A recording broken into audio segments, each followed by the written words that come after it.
Hello friends, welcome my channel कोलोरल अब्बा। मैं अविनाश एक बार फिर से वेलकम करता हूँ मेरा चैनल। तो फ्रेंड्स, आज का टॉपिक है, मैं कल जाके कुछ बजीज परचेस करके ले आया, जिसमें से 2 क्लियर विंग्स है सेमी राउंड और एक होगोरोमो है स्पैंगल ऑफलाइन और एक ऑफलाइन हॉलैंड का चिक्स है। तो 4 चिक्स मैंने कल परचेस करके लेके आया, तो मैं आपको दिखाऊंगा। और आज मैं बजीज का कैसे केयर करता हूँ, ट्रीटमेंट करता हूँ इस समर का टाइम में, वो मैं आपके साथ मैं शेयर करूँगा। क्योंकि काफ़ी सारा फ्रेंड्स का मुझे कमेंट आ रहा था कि उनका पास बजीज एक्सपायर कर जा रहा है। तो कल क्या हुआ, कल मेरा पास मतलब बगल में एक तो मेरा भाई रहता है, तो वो 25 या 30 पे आके कॉलोनी की आज स्टार्ट किया है कुछ दिन पहले। तो कल आया था मेरे घर पे, मतलब इधर आया था, तो आके बोला ये दादा आप थोड़ा चलिए मेरा सेटअप पे। मैं बोला क्यों, क्या हुआ? बोले भाई ऐसा ऐसा बात है, तो मेरा लास्ट एक हफ्ता में 10, 15, 20 ऐसा बजीज एक्सपायर कर दिया। तो मैं बोला कैसे? बोलते आप थोड़ा चलिए, मुझे तो पता नहीं है क्या हो रहा है, मेरा सारा बजीज एक मतलब हर दिन 1-2 करके बजीज एक्सपायर हो रहा है। तो मैं भी थोड़ा घबरा गया, हुआ ऐसा क्यों हो रहा, क्या हुआ? तो चलिए, तो मैं गया उसका सेटअप में। तो सेटअप में जाके मैंने जो देखा, मतलब तो उसका सेटअप जो है फ्रेंड्स, मतलब ऊपर है, मतलब एकदम छत पे इसने किया है ऊपर, और ऊपर का जो शेड है वो टीन का है, और साइड से वो जाली लगाया है, और पूरा वैकेंट है, मतलब आसपास में पूरा फाका है, जिससे सनलाइट का डायरेक्ट जो सनलाइट है वो डायरेक्ट आ रहा है केज पे। और ऊपर का जो टीन है, वो टीन की वजह से पूरा गर्मी, जब थोड़ा दोपहर का टाइम होता है तो पूरा गर्मी नीचे आ रहा है। तो मैंने बोला तुम ऐसे गर्मी का इन्वायरमेंट में बजीज को क्यों रखा है? बजीज तो सॉफिस्टिक होता है और इतना टेम्परेचर বা इतना ह्यूमिडिटी को बर्दाश्त नहीं कर पाता, इसी वजह से तुम्हारा बाढ़ एक्सपायर हो रहा है। तुम अगर मुझे इधर रहोगे तो मैं भी एक्सपायर कर जाऊँगा इतना गर्मी में। मतलब मैं जाकर थोड़ा गुस्सा भी हो गया उसके पास। तो बोला भैया मेरे पास तो कोई स्पेस नहीं है, मैंने स्पेस था मैंने रख दिया। तो यह एक बात है भाई, मतलब फ्रेंड्स, बाढ़ के लिए एक तो इन्वायरमेंट होता है, एक तो सही स्पेस होना चाहिए जहाँ पे गर्मी या टेम्परेचर कंट्रोल हो सके, आप कंट्रोल कर पाए, और जहाँ वेंटिलेशन अच्छे से हो, यही 2 जगह पे बांस को रखना चाहिए। लेकिन वो ऐसी जगह पे बांस को रखता है पूरा गर्मी का टाइम में, और थोड़ी देर के बाद जब लूप आएगा तो उसका पूरा सेटअप साफ हो जाएगा, मतलब एक भी बात उधर बचने वाला नहीं है। तो ठीक है, मैंने देखा जो हो गया तो हो गया, वो तो सेटअप पूरा बना लिया, बहुत खर्चा करके भी बनाया, थोड़ा मतलब खूब बहुत कष्ट करके वो सेटअप किया है। और सुबह पेपर फेंकता है, दूध देता है, ऐसा कैसे कुछ पैसा वो मतलब सेविंग्स करके वो सेटअप उसने किया है। तो मेरा भी थोड़ा तरस आ गया, मैं ठीक है चलो जो होगा मुझसे मैं कर देता हूँ। तो मैंने क्या किया, मेरा बगल में एक गैरेज था, वो गैरेज का जो पीच होता है वो पीच ले आके मैंने उसका ऊपर 3 का जो शेड है ऊपर दे दिया, और नीचे से थर्मोकॉल होता है, वो 6 mm होने से अच्छा होता, लेकिन 6 mm का कॉस्ट थोड़ा ज़्यादा था, इसलिए मैंने 3 mm का जो थर्मोकॉल का जो सीट है वो नीचे से लगा दिया। ऊपर को थोड़ा पीस दे दिया, जो मिला था वो स्टेज वो दे दिया, और नीचे का जो शेड था उसमें मैं तो नीचे से थर्मोकॉल का सीट लगा दिया। थर्मोकॉल का सीट अगर लगाएंगे, मतलब जिस फैंस का सेटअप ऐसा गर्मी में है व ऊपर है, अभी गर्मी का टाइम आप जरूर नीचे थर्मोकॉल का जो सीट होता है 6 mm का वो लगा दीजिएगा, तो हीट एकदम नीचे नहीं आएगा फ्रेंड्स, और घर बिल्कुल ठंड रहेगा। आप लगा के देखिएगा, क्योंकि काफ़ी सारा बिल्डर के पास मैंने देखा हूँ, और ऐसे वो लोग अपना हीट को कंट्रोल करता है। मेरा तो ग्राउंड फ्लोर पे है, तो मेरा तो जरूरत नहीं पड़ता, इसे मैं लगाता नहीं, लगाना नहीं चाहिए मुझे। लेकिन जिसका सेटअप ऊपर होगा, वो उसका जो शेड है वो थर्मोकॉल का सीट से अगर कवर करेंगे तो बहुत ज़्यादा टेम्परेचर कंट्रोल रहेगा आपका बाथ बिल्डिंग सेटअप में। तो मैंने भी उसका यही कर दिया, और आसपास में जो नेट था उसमें कुछ पेड़ से डाली काट के मैंने लगा दिया, जाके डायरेक्ट सनलाइट उसका घर पे ना, मतलब वो सेटअप पे ना आए। तो ऐसे जो मुझे सही लगा मैंने कर दिया, और कुछ ट्रीटमेंट और कुछ किया मैंने उसको बता दिया, वही आपके साथ मैं आज शेयर करने वाला हूँ, जो मैं अपना बजीज के ऊपर करता हूँ। क्योंकि फ्रेंड्स ये जानकारी जब मुझे नहीं था, पिछले सीजन का बात है, जब मैं ये सब हॉलैंड या होगोरोमो का बजीज को लेके आया था, तो जो काफ़ी जो हॉलैंड बजीज का चिक्स था, होगोरोमो जिनका प्रोग्रेस मैं आपको दिखा रहा हूँ, तो होगोरोमो जो ले आया था उसमें जो 2 मैंने मेल लेके आया था गोल्डन स्पैंगल, जिसका येलो फेस था, तो मैंने लेके आया था 2-3 महीना तक वो मेरे पास था, लेकिन अचानक से एक हफ्ता में वो दोनों मेल एक्सपायर कर जाते हैं। मतलब मुझे पता भी नहीं था उसका क्या बीमारी था या उन लोग का क्या हुआ था। एक दिन तो मेरी जगह एक एक्सपायर कर गया, वो देखते देखते बाद सोचते सोचते 2-3 बार, और एक दूसरा भी जो था वो एक्सपायर कर गया। और दो वो जो मेल था बहुत कॉस्टली बर्ड्स था, मतलब तब मैंने 16,000 में लेके आया था, और आज तो 2 बार एक्सपायर कर गया फ्रेंड्स। मतलब उसका नुकसान मुझे सारा साल उठाना पड़ा, क्योंकि जो फीमेल मेरा एक्सेस हो गया था, और तब मुझे मतलब मेरे पास उतना पैसा भी नहीं था कि मैं फिर से 2 मेल ले आके उसका पेयरिंग करूँ। तो नॉर्मल बजीज था उससे मैंने पेयरिंग कर दिया, तो एक भी चीज़ क्वालिटी का नहीं मिला फ्रेंड्स। तो ये सारा नुकसान उठाना पड़ता है अगर आपका पास भी बात एक्सपायर कर जाता है, बा कोई कॉस्टली बात एक्सपायर कर जाता है, तो ये सब होता है फ्रेंड्स, सभी के साथ होता है। तो तब जाके मतलब मुझे तो दुख हुआ था, काफ़ी दुख हुआ था, और मैंने सोच लिया था कि इनके ऊपर थोड़ा मुझे स्टडी करना है और काफ़ी सारा जानकारी लेना है, ये बजीज क्यों अचानक से एक्सपायर कर जाता है, मतलब इस पर क्यों करता है ये मुझे जानना है, और उस हिसाब से मैं इसको ट्रीटमेंट तैयार करूँगा ताकि ऐसे अचानक से बजीज एक्सपायर ना हो।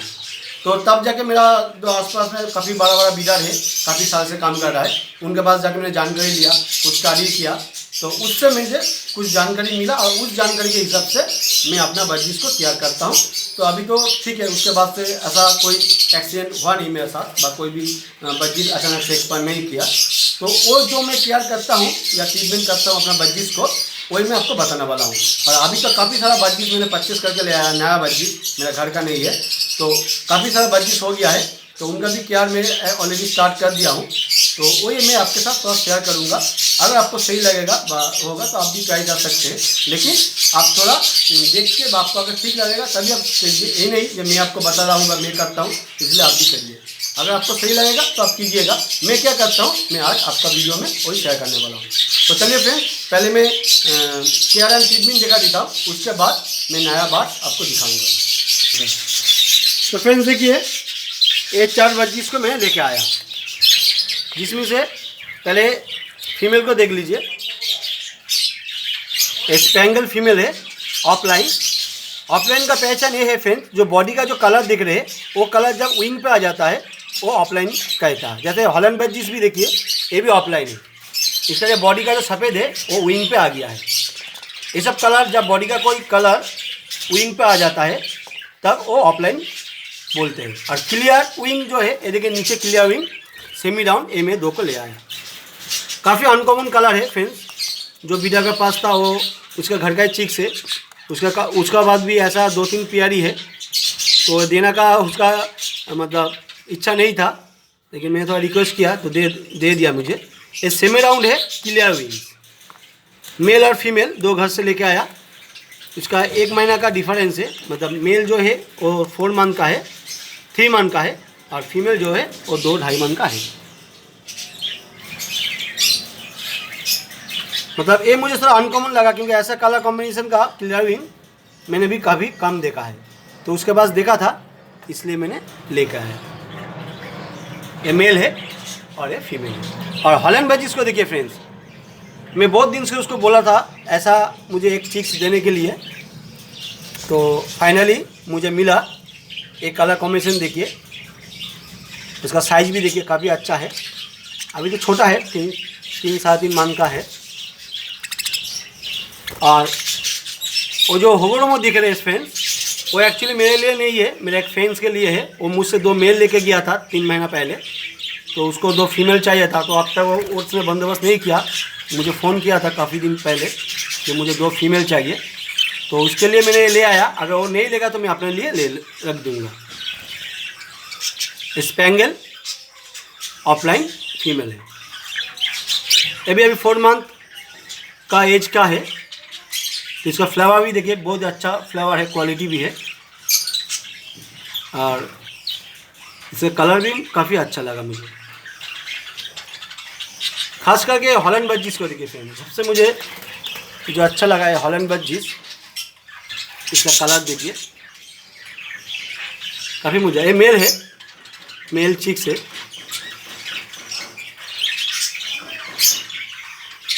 तो इसको मैं अभी नीचे छोड़ दूंगा, जो हॉलैंड बजीज, क्योंकि ये छोटा केज है, उसका लेज मतलब टेल जो है वो 25 में जब बैठ रहा है वो ठीक से फिट नहीं हो पा रहा है, तो इसको मैं नीचे कर दूंगा और ये तीनों को फिलहाल इधर ही रख दूंगा।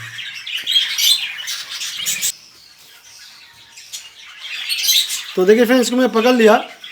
एक्चुअली जब आपके पास बज्जिस होगा तो आप मतलब कॉलोनी में या ऐसे अगर चिक्स को रखेंगे तो एक या दो का ऐसे पकड़ लेंगे, पकड़ के थोड़ा उसका फिजिक्स चेक करेंगे। अगर वो इसका कोई फिजिकल प्रॉब्लम होगा तो इसका जो सीना का हड्डी है ये निकल आएगा और ये पॉटी का जगह पे आपको पूरा देख के पता चल जाएगा जिसको मोशन लग गया है।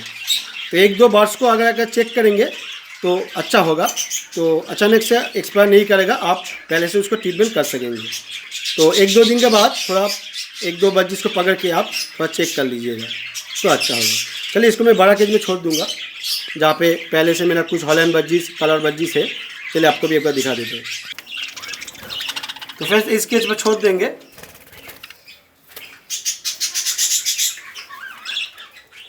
इस केज में सारा मेरा हॉलैंड बज्जिस, सेमी एडल्ट का चिक्स है, कुछ मेरा घर का चिक्स है और कुछ कलरिंग है, रेनबो, क्लियर विंग्स। ये सबको तो मैंने आपको पहले दिखा दिया था, सबको मैंने एक ही केज में छोड़ दिया।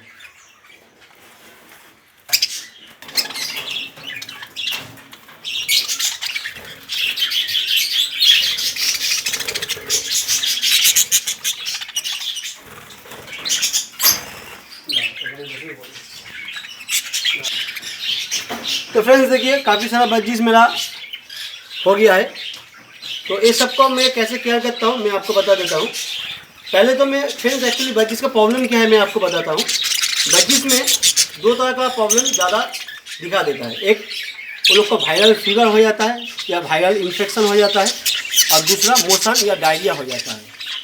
ये दो तरह का प्रॉब्लम ज़्यादा होता है बज्जिस में, क्योंकि ये जब सीजन चेंज होता है ये सब प्रॉब्लम तब होता है क्योंकि वो लोग खाना तब डाइजेस्ट नहीं कर सकता है मौसम की वजह से, कभी ठंड कभी गर्मी।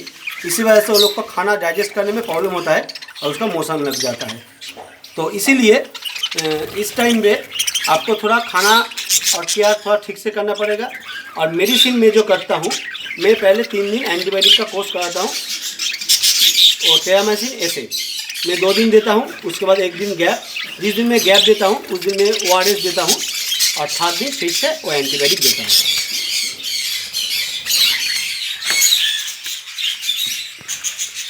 तो ये देखिए फ्रेंड्स, एक टेरामाइसिन ऐसे इसका 3 दिन का मैंने कोर्स किया सारे बज्जिस को, और मतलब 2 दिन कंटिन्यू दिया, उसके बाद 1 दिन गैप दिया। जिस दिन मैं गैप दिया उस दिन ORS दिया। ये कोई भी आप ORS ले सकते हैं। ये ORS दिया, ये हाफ स्पून मतलब टीस्पून का हाफ 1 लीटर पानी में मैं देके देता हूँ। एक्चुअली मेरा तो एक ही केज में है, उतना सारा पानी तो नहीं लगता है, इसलिए मैं जो क्वान्टिटी ठीक लगता है उस हिसाब से देता हूँ। और उसके बाद फिर 1 दिन टेरामाइसिन ऐसे दे दिया। तो 3 दिन का ऐसे कोर्स करा दिया। अभी उसके बाद रेगुलर में जो यूज़ करता हूँ हफ्ते में 2 दिन एक नियोपेप्टिन देता हूँ, क्योंकि उसका डाइजेस्टिव सिस्टम ठीक रखने के लिए ये नियोपेप्टिन देना बहुत ही ज़रूरी है अभी का टाइम में। तो मैं नियोपेप्टिन देता हूँ ताकि वो लोग का हाजमा ठीक रहे और वो लोग जो खाना खा रहे हैं उससे कोई डायरिया या कोई डिहाइड्रेशन ना हो। और ये है O2, ये डायरिया प्रिवेंट है, मतलब O2 ये बच्चा मतलब चाइल्ड का लिए है, मतलब बहुत ही अच्छा मेडिसिन है और इसका लो डोजेस है थोड़ा। तो ये मैं हफ्ता में 1 दिन करके देता हूँ ये ORS के साथ। ये दोनों एक साथ में देता हूँ। ये बात को पहले से मैं देता हूँ ताकि ये लोग को अचानक से ये लोग का कोई भी प्रॉब्लम ना हो, डायरिया बोलिए, वायरल फीवर बोलिए, ये सब ना हो। तो ये मैं हफ्ता में 1 दिन देता हूँ। नियोपेप्टिन हफ्ते में 2 दिन या 3 दिन भी दे सकते हैं आप, मैं देता हूँ। और ये टेरामाइसिन का कोर्स एक बार ही 3 दिन में कराता हूँ बज्जिस को। तो ऐसे में मेंटेन कर रहा हूँ, तो इससे कोई प्रॉब्लम अभी मतलब नहीं हो रहा है, बा कोई भी बात मेरा बीमार नहीं हो रहा है। और इसके साथ और भी कुछ चीज़ है जो मैं आपको बताता हूँ। तो फ्रेंड्स ये सब मैं पहले से करता हूँ, मतलब कोई बार्स का बीमारी से पहले। तो ये मैं कंटिन्यू अपना बज्जिस को केयर करता हूँ। ऐसे जो मेरा ब्रीडिंग पेयर है, जो ब्रीडिंग कर रहा है उसका मैं कुछ भी ऐसे मेडिसिन नहीं करता हूँ, ब्रीडिंग के बाद ही उनको मेडिसिन करता हूँ। खास करके बज्जिस का जो डायरिया होता है वो गर्मी का टाइम और जो अभी रेनी सीजन आ रहा है, खूब डेंजरस सीजन आ रहा है बज्जिस के लिए, उसमें काफ़ी सारा बज्जिस को या बार्स को मोशन लग जाता है। तो मोशन के लिए मैं O2 और ये ORS ये मैं हफ्ता में 1 दिन या 2 दिन, जब मतलब रेनी सीजन आएगा तब मैं 2 दिन करके यूज़ करूँगा। तो प्रिवेंट प्रोटेक्शन के लिए मैं ये यूज़ करता हूँ। तो ये तो गया फ्रेंड्स जो बात नॉर्मल है, बात जो अच्छा है उसके लिए। लेकिन अगर किसी बात को मोशन लग गया है या किसी बात को वायरल फीवर हो गया है, मतलब ऐसा गाँव फुला के बैठा है, कुछ खा रहा नहीं पी रहा नहीं, आपको देख के समझ में आ रहा है जे वो बीमार है, लेकिन क्या बीमारी है वो आपको पता नहीं चल रहा है, तो पहले उसको पकड़िए। पकड़ने से उसका अगर वायरल फीवर होगा तो हम जैसे इंसानों को फीवर होता है व बुखार होता है, जिसमें हमारा बॉडी में अलग सा हीट पैदा होता है, उसको पकड़ने से आपको पता चल जाएगा उसको बुखार हुआ है, मतलब उसका गाँव से भी अलग सा हीट आपको हाथ में महसूस होगा। तो तब जाके मतलब जो बात का मेरा वायरल फीवर होता है उसके लिए मैं ये यूज़ करता हूँ। इसको देखिए एकोनाइट 200 इसका पावर है। ये होम्योपैथी मेडिसिन है, तो बहुत ही अच्छा मेडिसिन है। मैं काफ़ी सारा बार्ड्स के ऊपर ये अप्लाई किया हूँ और काफ़ी अच्छा रिजल्ट भी मिला है, और सारा बार्ड्स डिस्टर्ब के ऊपर रिकवर किया है और रिकवर कर गया उस बीमारी से, मतलब वायरल फीवर से। इसका देने का तरीका होता है, आप एक टीस्पून का पानी, मतलब टीस्पून में पानी को गर्म कीजिएगा, उसमें एक 2 ड्रॉप, ओनली फॉर 2 ड्रॉप उसको देना है। हाथ से कभी उसको मोल्टिंग मत कीजिए, जैसा है ऐसे रहिए। अभी ड्रॉपर से उसको आप उठा लीजिए। 1 मिनट में दिखाता हूँ आपको। ये 3 टीस्पून में आप पानी लेंगे, नीचे से कोई भी आप माचिस जलाइए या लाइटर से उसको गर्म कर लीजिएगा पानी को। उसके बाद ये 2 ड्रॉप इसमें दीजिएगा, और उसके बाद जब दे देंगे ये ड्रॉपर से वो पानी को पूरा सॉफ्ट कर लीजिएगा, और उस बार्ड्स को अभी पकड़ लीजिए, पकड़ के डायरेक्ट उसका मुंह में वो पानी आप दे दीजिएगा, मतलब विद मेडिसिन। तो बार्ड्स आपका जो होगा वो रिकवर कर जाएगा।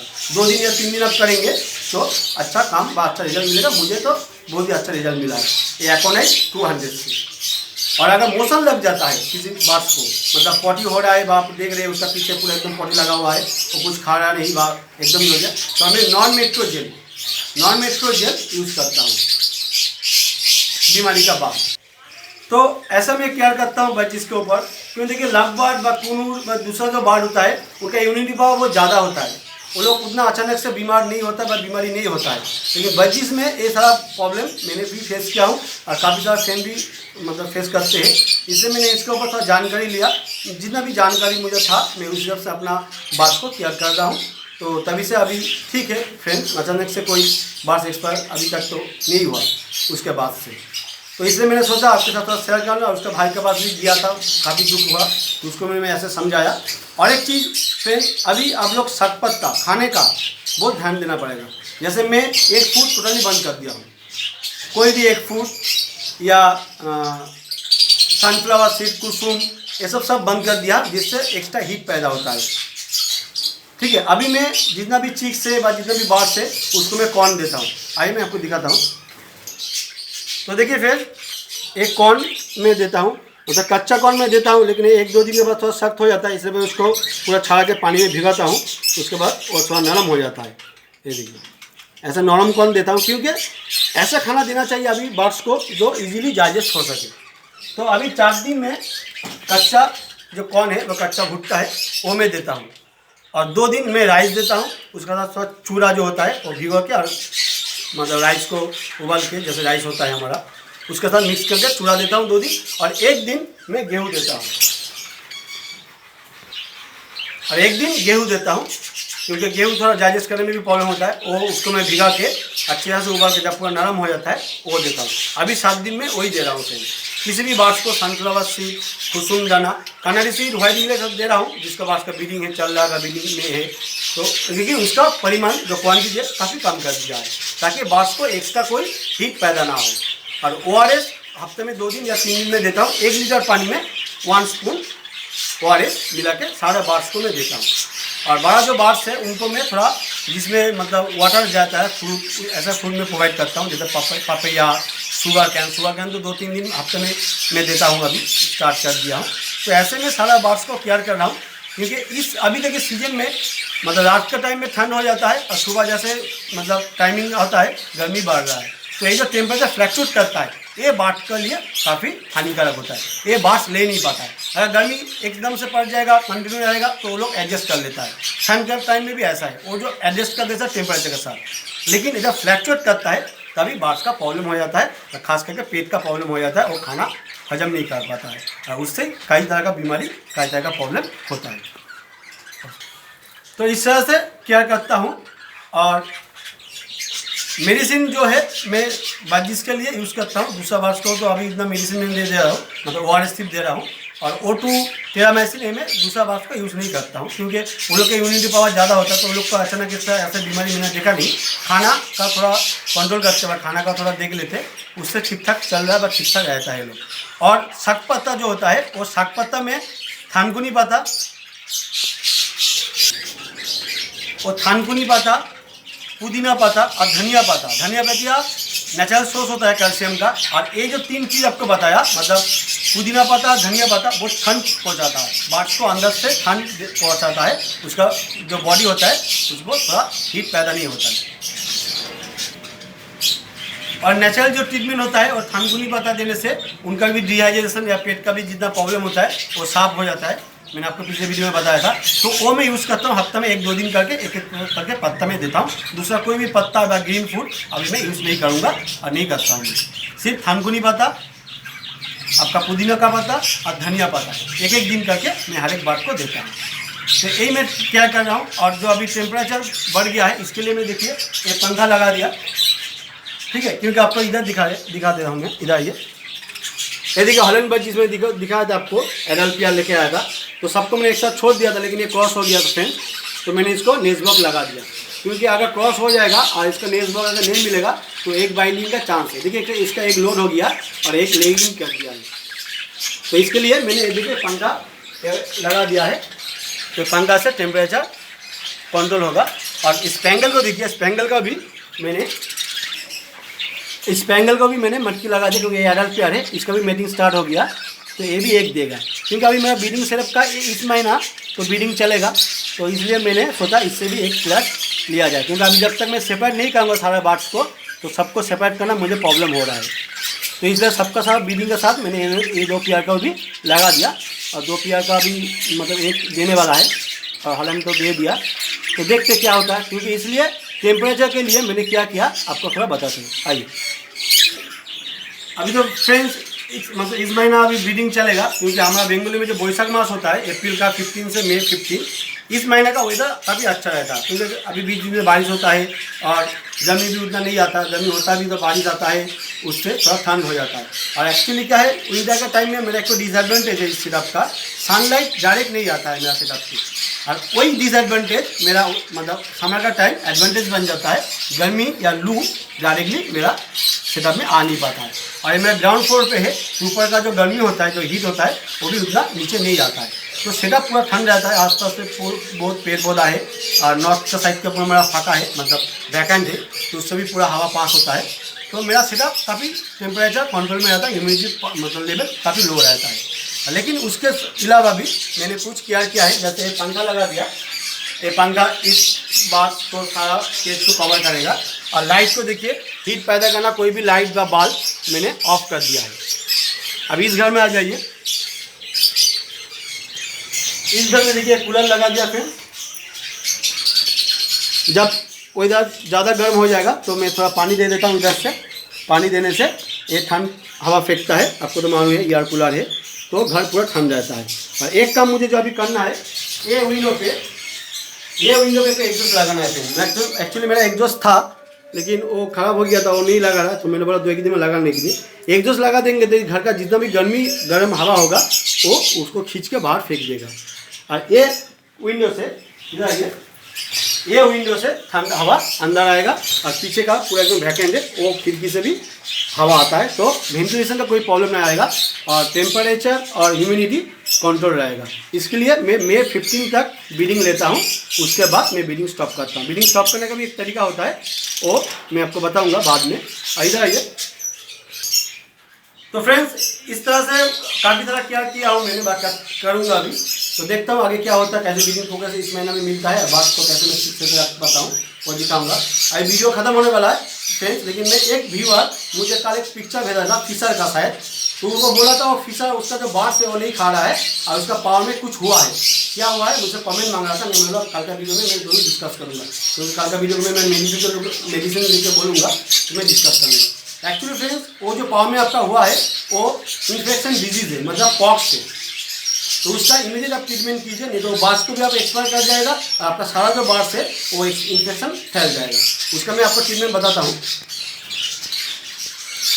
ये पोटेशियम पाउडर बोलते हैं, ठीक है, पोटेशियम परमैंगनेट IP, ये आप पाउडर ले आइएगा। और ये डेटॉल में ये पाउडर को मिक्स कीजिएगा और देसलाई की जो तीली है उसका कॉटन में लगा के वो पाउडर का हाथ से मत कीजिएगा, क्योंकि उसका थोड़ा हीट होता है। जहाँ जहाँ भी पॉक्स हुआ है व जहाँ जहाँ भी वो हुआ है पाँव में वो लगा दीजिएगा। लेकिन इसका एक बात आपको ध्यान में रखना पड़ेगा, जहाँ भी पॉक्स हुआ है या जहाँ भी ये मेडिसिन आप यूज़ करेंगे, पोटेशियम यूज़ करेंगे, वो जगह से वो फिंगर बोलिए नेल बोलिए वो लेकिन गिर जाएगा, मतलब वो रिकवर नहीं होगा। जहाँ पे पॉक्स हुआ है और पॉक्स नहीं सुधरेगा, वो पॉक्स लेके वो नाखून या वो फिंगर वो गिर जाएगा, मतलब सूख के पॉक्स का जाम को मार के वो गिर जाएगा फिर। तो अगर इससे कोई अच्छा मेडिसिन हो आप थोड़ा जानकारी लेके कीजिएगा। लेकिन वो पॉक्स का मेरा जानकारी में यही ट्रीटमेंट है कि पिछले साल भी एक फ्रेंड का मेरा हुआ था, मेरा पिजन का एक फ्रेंड था, उसने मुझे बताया तो मैंने ऐसे ट्रीटमेंट किया था।